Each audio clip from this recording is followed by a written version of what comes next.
Ni afueni kwa wakazi wa Tiwi kijiji cha Chai baada ya kuzinduliwa kwa kituo cha afya maarufu kama Adams Medical Clinic kinachopania kutoa matibabu kwa jamii.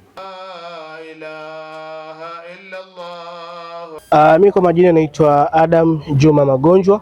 Mimi ni mzaliwa wa Tiwi lakini nimelelewa Maganya. Lakini hapa ndio nyumbani. Leo hii niko na sherehe ya uzinduzi rasmi wa hospitali yetu hii ambao ni kimimi naita hospitali ya community, lakini wenyewe imeandika Adams Medical Clinic. Ukiangalia katika hichi kijiji chetu kutoka hapa mpaka mtu kufika hospitali ni sehemu kubwa sana. Na si hii peke yake, bali mbeleni naazimia kuwa tuwe na mpaka maternity. Hafla hii iliwavutia wadau mbalimbali, pia ilijumuisha ufunguzi wa chuo cha kutoa mafunzo ya dini kinachojumuisha huduma za malazi na kutwa ili kuimarisha mustakabali wa jamii hii pakubwa. Pia vile vile ni uzinduzi wa madrasa ya boarding hapa nyumbani. Kwa kusema kweli nilikaa kwanza nikiwaza ni kitu gani ambacho kwamba naweza fanya kwa ajili ya kusaidia community yangu.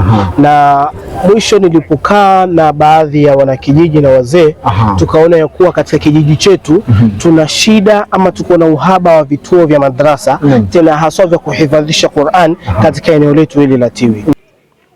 Viongozi mbalimbali wamepongeza juhudi za mhasisi wa mradi huu Bwana Adam Magonjwa, huku wakiitaka jamii kushirikiana naye ili kufanikisha dhamira ya kuimarisha huduma za jamii. Hii inaashiria umuhimu wa vijana katika jamii ama kuleta mageuzi katika jamii. Na ni ishara nzuri tu ama ni mfano mzuri wa kuigwa na vijana wote. Hii ni kumaanisha kwamba vijana tunayo nafasi ya kuleta mageuzi katika jamii na kuiendeleza ile jamii yetu ili kusonga katika ile nafasi ya mbele. Na nafikiri ni mfano ambao unafaa kuigwa na vijana wote. Na ni sisi kama watu wa Chai tumlinde yule kijana, kwa sababu kijana yule, watu wengi wakiwa na watu kama wale huwa wanakumbatia na wanasongesha mbele kwa niaba ya mafanikio ya sehemu na mafanikio ya region kubwa zaidi. Kwa hiyo Adam, tu ni kuambia congratulations kwa hizo hatua kubwa ambazo umezifanya. Adam Magonjwa ambaye ni mzaliwa wa Tiwi ameweka wazi kuwa ari na uchu wa kuwa na jamii inayopata huduma sahihi ndiyo chanzo cha ujenzi huu, huku akiwashauri vijana wengine kutumia fursa zao vyema katika kuijenga jamii. Siku zimeshatimu twazifungua hospitali.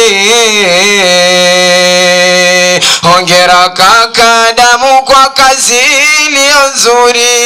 Mimi kitu ambacho kwamba nitaambia vijana wenzangu, siku zote unapopata nafasi fanya kana kwamba hutawaifanya tena. Kila kitu ambacho umeazimia kukifanya kifanye kana kwamba hakutawahi tokea tena opportunity kama ile. Kwa hiyo endapo kijana atapata nafasi, mimi namwambia fanya kitu ambacho kwamba kimekuja. Na kitu muhimu ni kujiheshimu wewe mwenyewe kwanza. Pili, kuwa na nidhamu kwa wale ambao kwamba utakuwa uko nao labda wamekushika mkono. Lakini kujituma ni kitu muhimu. Kujituma ni kitu kikubwa. Unajua sasa hivi unaweza pata kijana lakini ukimwambia niko na kitu nataka ujitolee, atakataa. Lakini kitu kikubwa ambacho kwamba mimi binafsi kimenifikisha hapa ni kujituma bila kutegemea malipo kutoka kwa mtu. Nimekuwa hapo Andala Francis Dennis kutoka kaunti ya Kwale. Asante kwa kikosi kizima kilichofanikisha upereshwaji wa matangazo haya. Talanta Mwanza Media, news that matters, fun that entertains.